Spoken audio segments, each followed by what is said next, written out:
Yeah, good morning, everyone.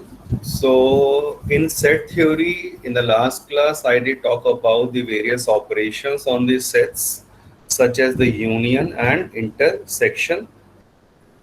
Next, we are talking about the difference and complement of a set in today's class. What do we mean by a difference of the two sets? Check out the definition. If A and B are two sets, then A minus B, your notation is this only.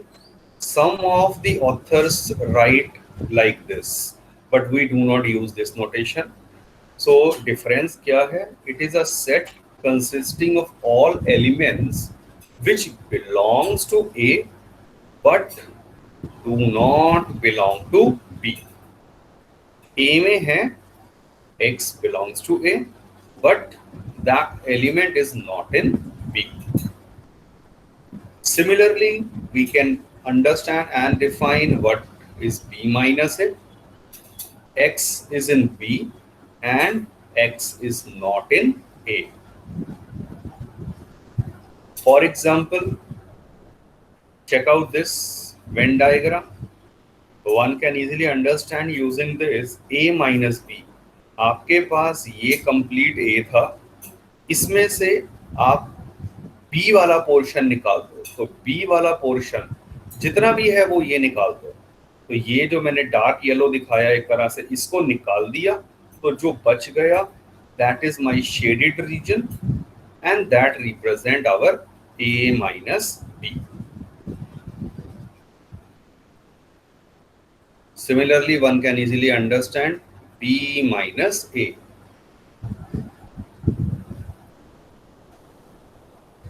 Note this carefully.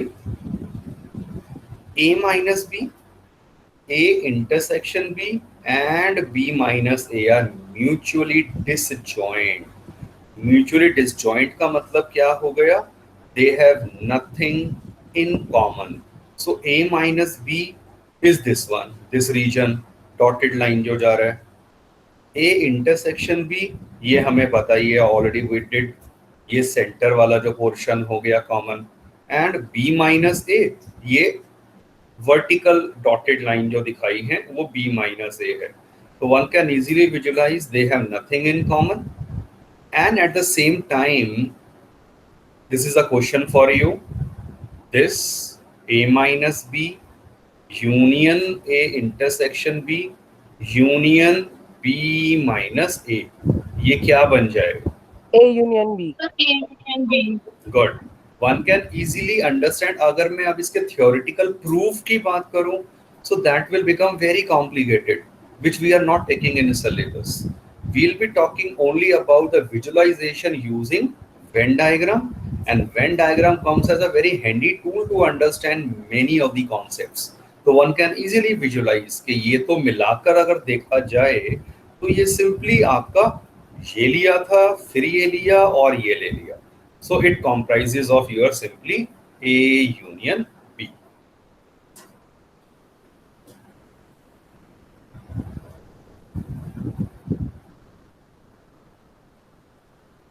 For example, difference के example एक दो करते हैं. Set A is given, set B is given, तो we need to find A minus B. तो easily आप check कर सकते हैं 1 2 3 4 5, और ये क्या है 1 3 5 7 9, राइट. तो इनमें कॉमन अगर आप वैसे देखें तो क्या था कॉमन? 3 and 5. 3 एंड 5. तो बस वो कॉमन आपका हट जाएगा. वो कैसे? अगर आप लॉजिकली वेन डायग्राम से सोचें तो पहले ही मैं common Sir, one is also common. One is also there. ओ या 1 इज ऑल्सो कॉमन. तो 1 3 एंड 5 यहाँ है, तो क्या बच गया यहाँ पर? चलो लिख देता हूँ 2 4, और 1 3 5 के अलावा इधर आ गया 7 एंड 9. तो we need A minus B, तो हम वो विजुलाइज कर चुके हैं. A माइनस बी इज सिर्फ A वाला ये आ जाए और B वाले हटा दो, तो that represent only 2,4. And by default अगर ये वेन डायग्राम आपको क्लियर है आप इजीली समझ सकते हैं about b minus a that will consist of only 7 and 9. In general, difference of two sets, of course, it's not commutative. So a minus b is not equal to b minus a. Quickly check out these two examples.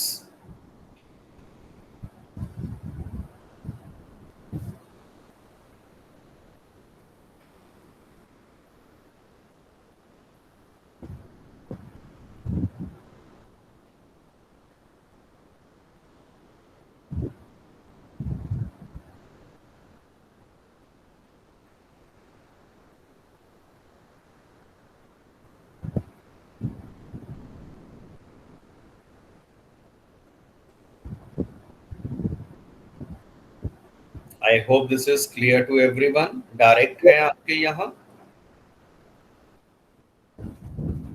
Consider एक ऐसा question, चारों चीजें पूछ रहा हूँ, union, intersection and all that.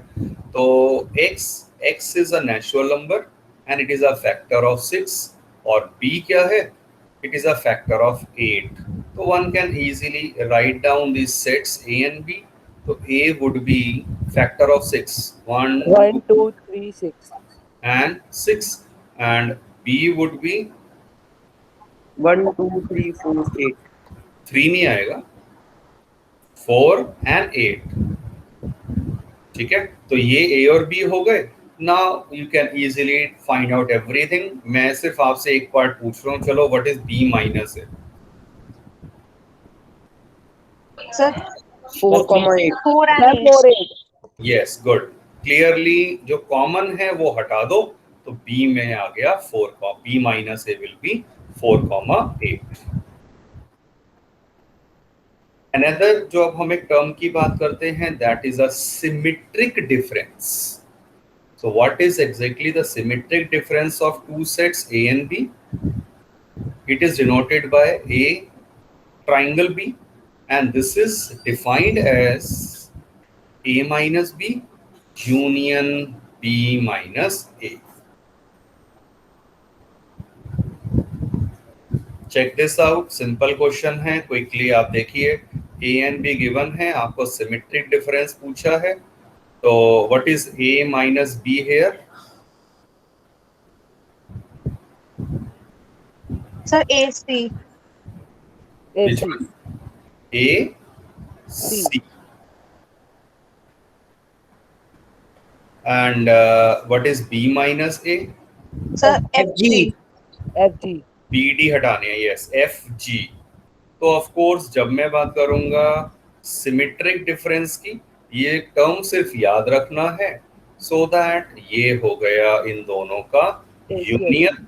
So a c f g, G. your required answer. That's it. So this particular term is not given in your NCERT book, but otherwise simple idea है. Based on the concept of union and intersection, we have our NCERT exercise 1.4. So I will discuss only one part from each question, because now already discussed most of the things. Check it out. Third part है, union पूछा है आपसे. सबसे पहली बात, a क्या हो जाएगा? x is a natural number and a multiple of 3. 3, 6, 9, 12 and so on. Or b will be natural number less 1, than 2, 3, 4, 5. 1, 2, 3, 4, 5. तो अब आपसे जब इनका यूनियन पूछा है, तो यूनियन बेसिकली देखो, ये 1, 2, 3, 4, 5, 6, फिर 6 के बाद एक्चुअल में 6, 9, 12, 15 एंड सो ऑन. तो सीक्वेंस जो स्टार्ट हो रही है वो कुछ यहां से स्टार्ट हो रही है, which is your required answer. Second question जो इस एक्सरसाइज का है, उसमें इनके इंटरसेक्शन पूछे हैं.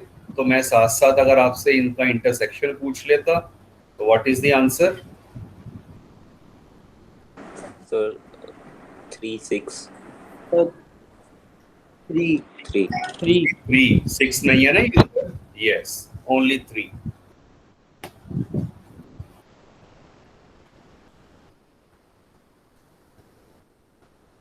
Check this out, second third logical simple questions हैं। जैसे थर्ड क्वेश्चन है, लॉजिक की बात करी गई है, इसे विजुलाइज करो वेन डायग्राम से। A B are two set such that A is contained in B. Sir B. Yes, A is contained in B, ये डायग्राम हो गया। तो कह रहे हैं what is A union B.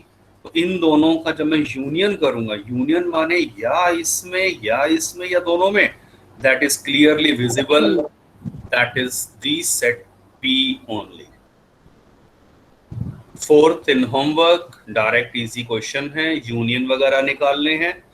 अब जैसे मान लो मुझे फिफ्थ सिक्स्थ वगैरह पार्ट करने हैं, हार्डली मैटर, आप पहले ए यूनियन बी निकाल लो और फिर उसका यूनियन सी के साथ ले लीजिए। सिक्स पार्ट करने में पहले ये निकाल लेता हूं फिर ये निकाल लूं, so it hardly matters. Next, about the intersection, one can easily go about this very simple question. In fact, अगर आप 8th पार्ट को देखें ध्यान से, मैं 3 सेट वाले की बात कर रहा हूं। Using the distributive property, recall this will be equal to, ये किसके इक्वल है, इसका एक फार्मूला बताया है, A intersection B Sir, A intersection B union B intersection D. Good. तो चेक इट आउट। ये इनमें तो चलो ऐसा कोई पार्ट दिया नहीं है, but in exam you can expect कि आपको ए बी सी डी दे दिए और क्वेश्चन क्या आ गया, वेरीफाई दिस रिजल्ट। तो आपको बस LHS अलग से निकालना है और RHS अलग से। तो RHS में पहले ये निकालूंगा मैं, फिर A इंटरसेक्शन D निकालूंगा, फिर उनका union. So that way only for verification we can ask such questions. इनके प्रूफ्स वगैरह अगर मैं बात करूं, फॉर्मल प्रूफ वो RD RS इस तरह की रेफरेंस बुक्स में ऑलरेडी गिवन है। जो इंटरेस्टेड है they can check them out, but exam में we are not going to ask that proof. ये भी बहुत सिंपल क्वेश्चन है, इंटरसेक्शंस पूछे हैं, बस किस तरह से डिफाइन करा है। A is X, X is a natural number, 1 2 3 4 आ गया, ये even नेचुरल नंबर है। B, C odd natural number, D है प्राइम नंबर का collection. One can easily answer all the parts. कोई डाउट लगे तो you can always ask, otherwise do it in your homework. पहले इन्हें रोस्टर फॉर्म में लिख लेना।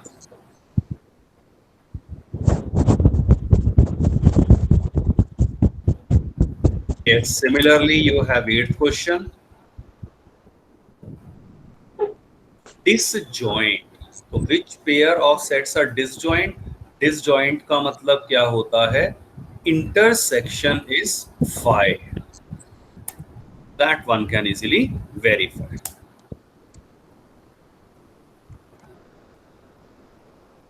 नाइन्थ से अब डिफरेंस ऑफ द सेट्स की बात कर रहे हैं, राइट। तो डिफरेंस ऑफ द सेट्स के अंदर भी हम ऑलरेडी सीख चुके हैं। व्हाट इज से नाइन्थ पार्ट, इसका आंसर बस बता दीजिए, रैंडमली मैंने लिया है, C माइनस B।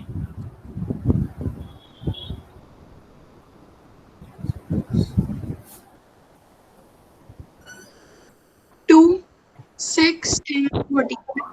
2 6 10 14 एंड 14। सो जो कॉमन दिख रहे थे बस उसको मैंने अपने लिए क्रॉस कर दिया, बी वाले वो क्रॉस निकाल दिए, जो बच गया that would be my answer.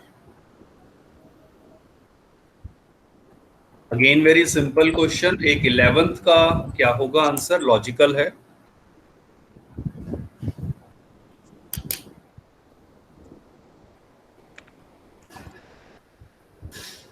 Sir irrational numbers। Set of irrational numbers. Yes, real में से रैशनल्स को हटा दिया तो of course that will become the irrational numbers.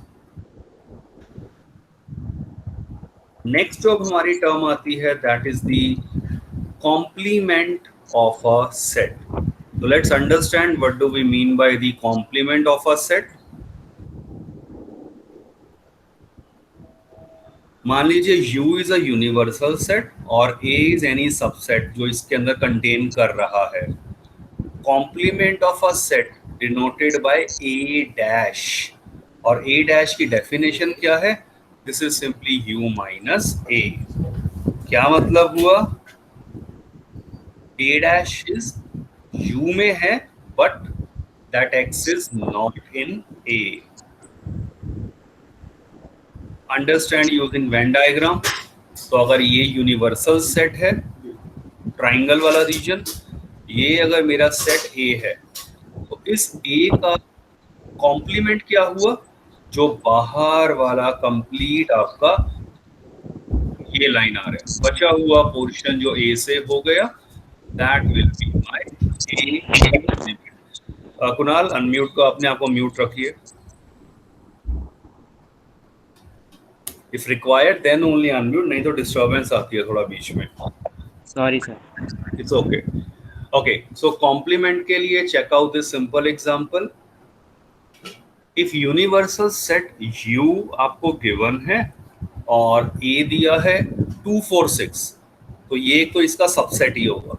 तो 2 4 6 इन्हें हटा दो, I will get A complement.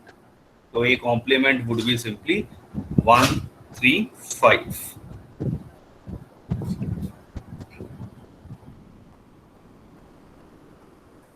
Check this out, क्या होगा इसका आंसर? 2 4 6 8 10। देखिए 1 3 5 7 9 हटाने हैं, और ये 1 से लेकर पूरा कलेक्शन था 10 तक का, तो definitely it will be even number 2 4 6 8 and 10, ये रिक्वायर्ड आंसर। तो आई एम श्योर ये बेसिक आइडिया क्लियर है about complement. Check this out. Let n represent the universal set. Second part देखते हैं। b is x is a natural number and x is divisible by 3 and 5। क्या मतलब हो गया? x is divisible by 3 and 5 का मतलब x is divisible by 15। what is the b complement? X is a natural number not divisible by 15. That's it. X is not divisible by 15. That will be your required answer. क्योंकि अब आप इसको roster form में properly express नहीं कर पाएंगे। Sir A dash का union A से तो फिर यूनिवर्सल सेट बना देगा ना वो? Sorry sir A dash union A तो इक्वल होगा ना यूनिवर्सल सेट के? एग्जैक्टली, यही अब हम बात करने वाले हैं as a property. I am sure आप यही बात कर रहे थे। A union A complement of course complete मुझे यूनिवर्सल सेट दे देगा, एंड लॉजिकली सोचने की बात है सेकंड पार्ट भी, ए और ए डैश का intersection, of course it will B an empty set.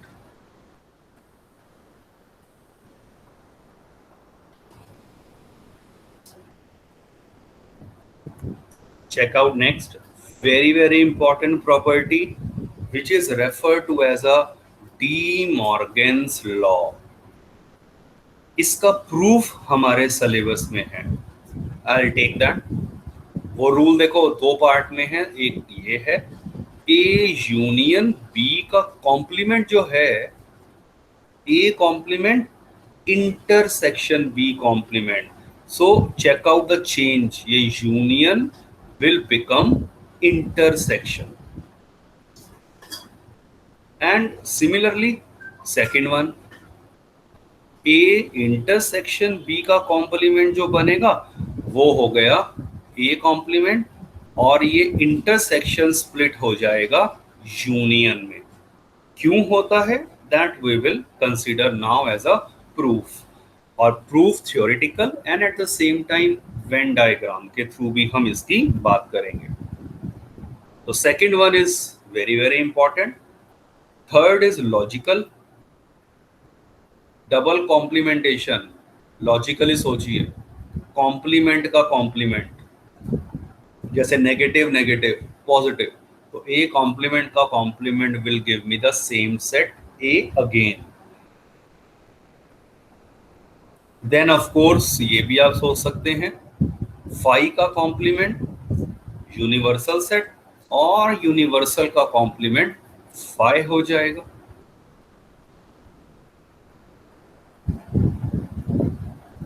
अब हम बात करेंगे डी मॉर्गन्स लॉ और इसके प्रूफ की।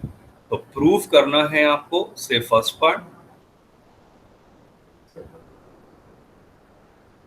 Check out this what is my LHS, consider करा ए यूनियन बी कॉम्प्लीमेंट।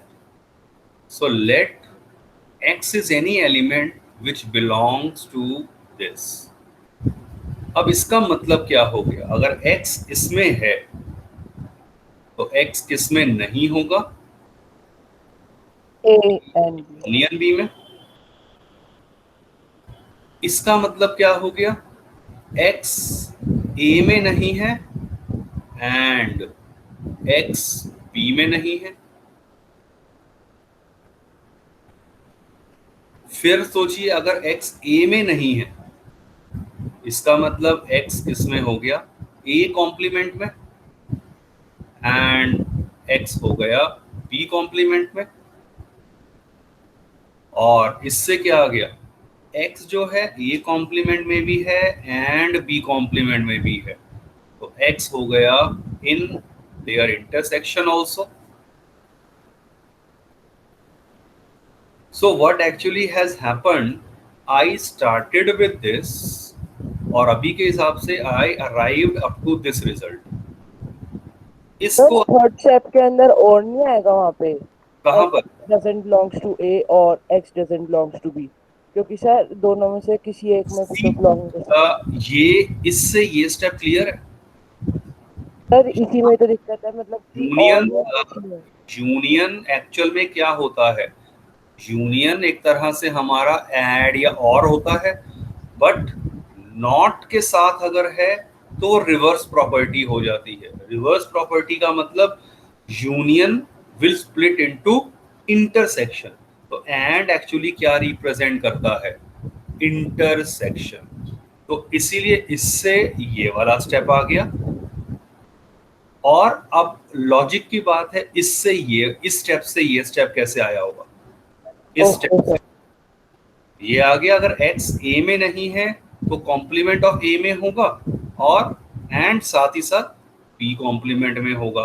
अब लॉजिक है, x आपका a डैश में है एंड b डैश में है, एक ये पोर्शन है, वो कह रहे हैं a डैश में भी है और b डैश में भी है, तो ऑफ कोर्स उन दोनों के इंटरसेक्शन के अंदर ही तो ये चीज आएगी।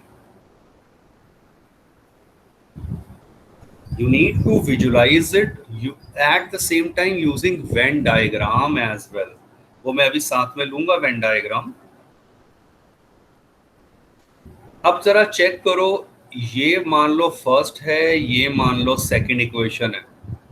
From first and second x इसमें भी है और इसने इंप्लाई कर दिया x इसमें है। इसका मतलब फर्स्ट वाला जो है that must be the subset of this। अब वो ये थ्योरेटिकल प्रूफ मैंने स्टार्ट करा है, तो ये थोड़े तो टिपिकल होते ही हैं और logical eight the same time. तो अभी पहले आप कंप्लीट इसको नोट कर लीजिए, फिर दोबारा से देखेंगे तो हो सकता है बेटर समझ आए।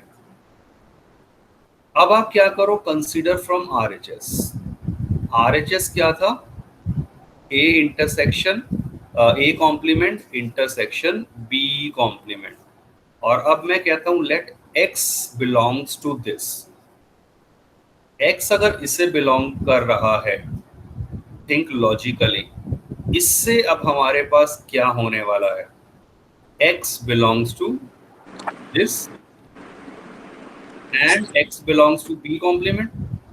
Yes, sir. X does not belongs to A and X does not belongs to B. Of course, आप लॉजिकली सोचो, अब यहीं के रिवर्स स्टेप्स में लिखने वाला हूं, इससे ये आ जाएगा अगर B डैश में है तो B में नहीं होगा।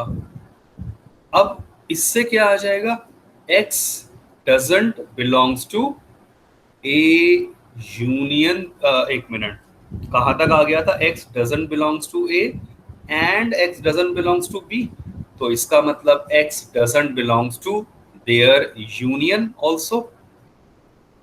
अब अगर उनके यूनियन में नहीं है तो कहाँ होगा, उनके कॉम्प्लीमेंट में होगा।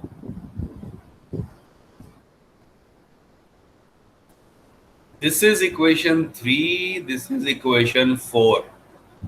Let me highlight जो x इसमें था और अब हमने ये जस्टिफाई कर दिया।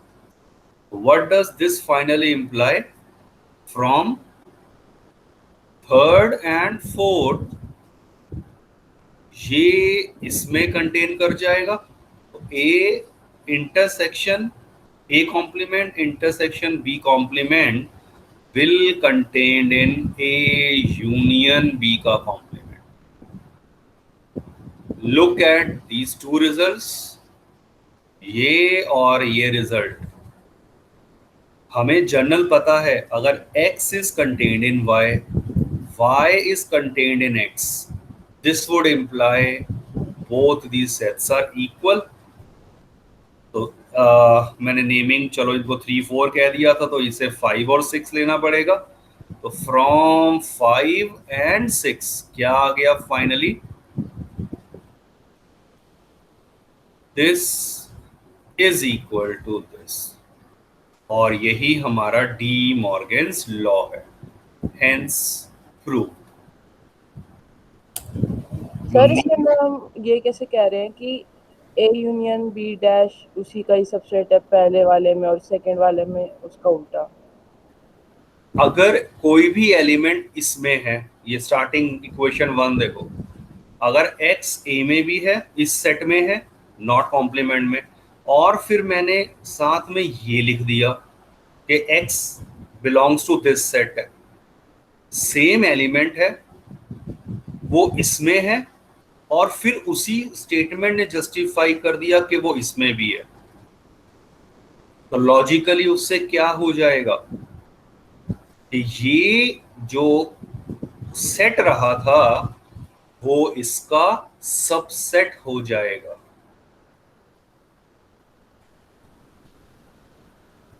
सर मतलब जो बिलोंग करता है वो सबसेट भी होगा?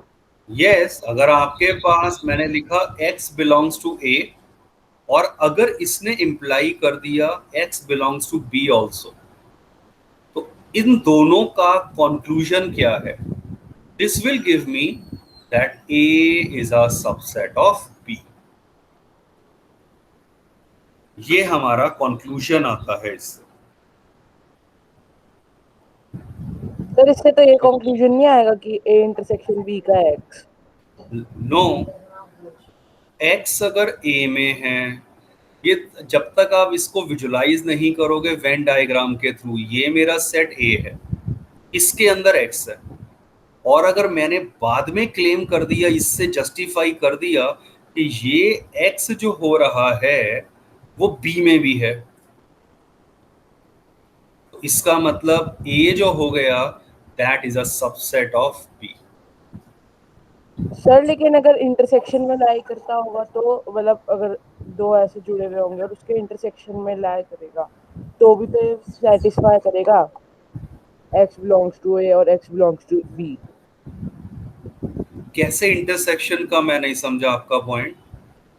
जैसे दो सर्कल्स ऐसे जुड़े हुए होते थोड़ा सा पार्ट और उसके अंदर x लाई करेगा तो जुड़े हुए मतलब क्या कह रहे हो, ऐसे? यस सर, और सर इनके कॉमन एरिया में x होगा तो भी तो ये वाला पॉइंट सेटिस्फाई होगा, x belongs to A x belongs to B।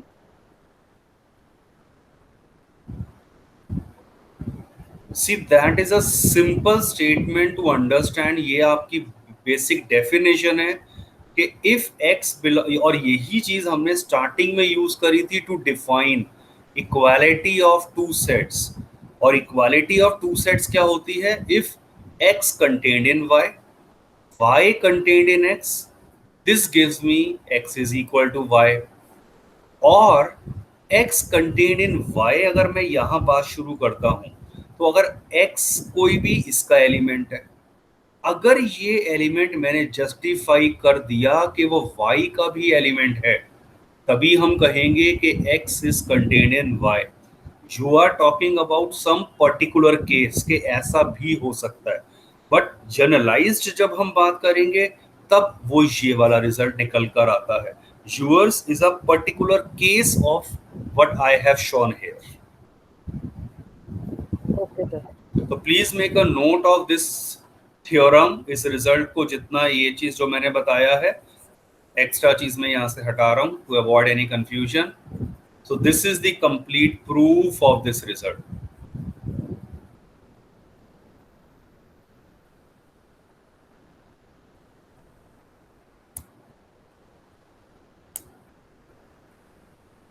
अब सेम सिचुएशन को हम विजुलाइज कर लेते हैं वेन डायग्राम से. सो यूजिंग वेन डायग्राम, उससे विजुलाइजेशन इजी रहेगा. यूजिंग वेन डायग्राम आपके पास चेक करो LHS क्या था, A यूनियन B का कॉम्प्लीमेंट. तो देखो सबसे पहला काम मैं क्या करता हूं, ये A है ये B है. So what is A union B, पहले मैं उसे हाईलाइट कर लेता हूं. तो A union B will be this complete. और अगर ये A यूनियन B है, लेट मी ट्राई कि चलो मैंने इसका कॉन्ग्रुएंट फिगर बना दिया. तो what will be the complement of this. सोचिए जरा ध्यान से, रेड वाले का कॉम्प्लीमेंट क्या होगा sir? Whole rectangle except circle. Yes, whole U minus A rectangle. Union B. बस ये आ गया. तो ये मेरा बेसिकली क्या रिप्रेजेंट कर रहा है, LHS A यूनियन B का complement. Let us now focus on RHS. RHS में टर्म बाय टर्म मुझे देखना पड़ेगा क्या क्या चीजें थी. A complement, intersection B complement. एक तो आपको यहाँ टोटल 3 अलग अलग डायग्राम सोचने पड़ेंगे. वो कैसे, अभी आइडिया लग जाएगा. This is A, this is B, again A and B, और finally A and B. So what will happen, मैं यहां दिखाता हूं इन A डैश, इस वाले में दिखा रहा हूं B डैश, और लास्ट वाले में इनका इंटरसेक्शन ले लेंगे. तो check this out. A complement अब तो क्लियर है. A को छोड़ दो, बाकी सारा आ जाएगा. ये आएगा A कॉम्प्लीमेंट. A वाले सर्कल को छोड़कर ये आ गया. B कॉम्प्लीमेंट का मतलब B के सर्कल को छोड़ दो, बाकी सारा कुछ आ जाएगा. B के सर्कल को मैंने से छोड़ दिया. और अब आप सोचिए, आपने इन दोनों को बनाया है OHP, जो ट्रांसपेरेंट शीट होती हैं, और आपस में सुपर इम्पोज कर दो. अगर ये कॉन्ग्रुएंट फिगर्स मान के चलो हैं, तो सुपर इम्पोज करने के बाद what is the common figure, common region जो आपको दिखाई दे रहा है. Sir the whole triangle except circles. तो आप चेक करिए उस केस में जो कॉमन रीजन दोनों में दिखाई दे रहा है वो ये है. तो this is all about your visualisation. नहीं तो आप इसको ट्रांसपेरेंट पे बनाकर देखना, एक्चुअल में you will get to know कि ये आ रहा है कॉमन. और इस डायग्राम और इस डायग्राम से आप चेक कर सकते हैं ये रिजल्ट वेरीफाई हो गया. So the question can be asked in both the ways. Using Venn diagram, justify De Morgan's law, or second question, prove the De Morgan's law. तो उस केस में आपको theoretical proof देना होगा. But remember, certain students what they generally used to do कि वो example दे देते हैं कि let A is 1 2 3, B ले लिया 2 3 7 something like that, and they try to justify. Marks नहीं मिलेंगे उस चीज के, ये याद रखना। So please make a note of it. I am waiting for a minute.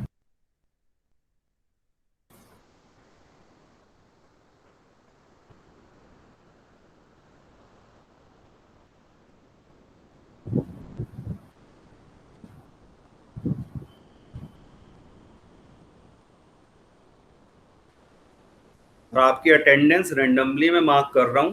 Now I am marking your attendance. तो जिन्हें ये लगता है कि बल्कि आए और अपना बस जल्दी थोड़ा सा चले गए, तो नाउ उनका एब्सेंट में ही मार्क आएगा। Sometimes I mark after 15 minutes, sometimes after just 5 minutes of joining, and sometime after half an hour. And everything will be kept in a record. ये आप ध्यान रखें, internal assessment के अंदर आपकी mark attendance is going to play another very important role.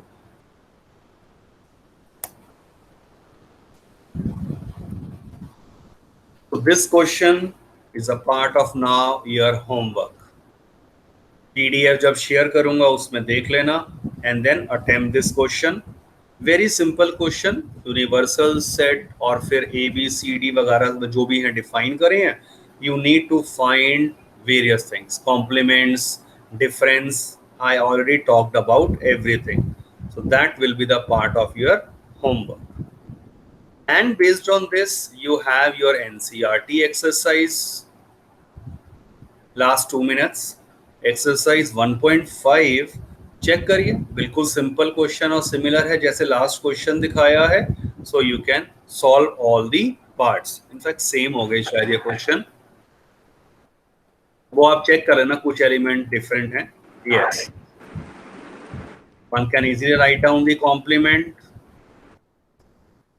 Matching करना है, नहीं मैचिंग का नहीं है, ये आपको कॉम्प्लीमेंट लिखने हैं. So that is very very simple question. जैसे सेकंड पार्ट का कॉम्प्लीमेंट कह रहे हैं x is a odd natural number, तो कॉम्प्लीमेंट क्या हो गया? Natural number. X is an even natural number. x is a prime number. x is not a prime number. 2x plus 1 greater than 10, तो clearly 2x plus 1 less than 10. इस तरह से easily हमारे पास इनके कॉम्प्लीमेंट आ जाएंगे. ये डी मॉर्गन्स लॉ वेरीफाई करने को कहा है via one example. Do it in your homework. When diagram से चेक करो, मैं आपको ये वेरीफाई करवा चुका हूं. ये और ये इक्वल आ रहे हैं वेन डायग्राम से. इंटरसेक्शन वाला रूल अलग से वेन डायग्राम से वेरीफाई करके देख लेना.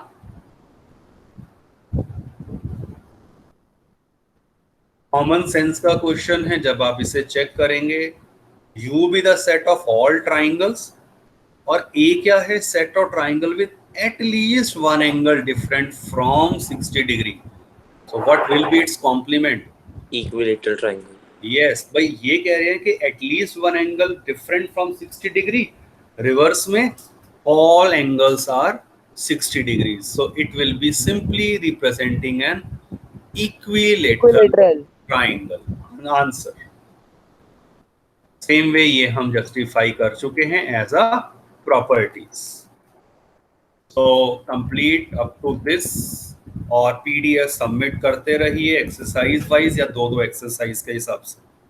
रीनेम प्रॉपर करना. चलिए, I am ending the class now. You can leave. Thank you, sir. Okay, welcome.